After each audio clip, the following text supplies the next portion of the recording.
এই আমার এখানটা তো হাত দে। যা তুই এদিকে আস, তুমি এদিকে আস। গাইস, আপনারা দেখতে পাচ্ছেন এই ট্রেনটায়, এটা কি গাড়ি দেখতে পাচ্ছেন?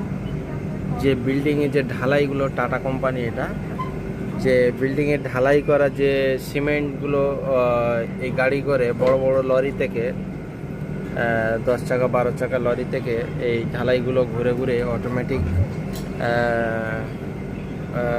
বিল্ডিংয়ে ঢালাইগুলো ফেলে, সেই মেশিন এগুলো আসছে। এরকম ট্রেন প্রচুর প্রচুর অনেকগুলো আসছে, এই দেখতে পাচ্ছেন। হ্যাঁ, ভালোভাবে বুঝতে পারবেন। এই যে দেখুন,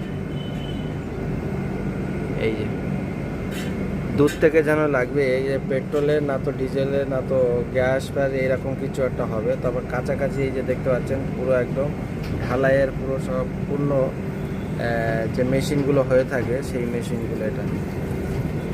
তো এইরকমভাবে বড় বড় বড় মালগাড়িগুলো এরকমভাবে ট্রান্সপোর্ট হয়ে থাকে।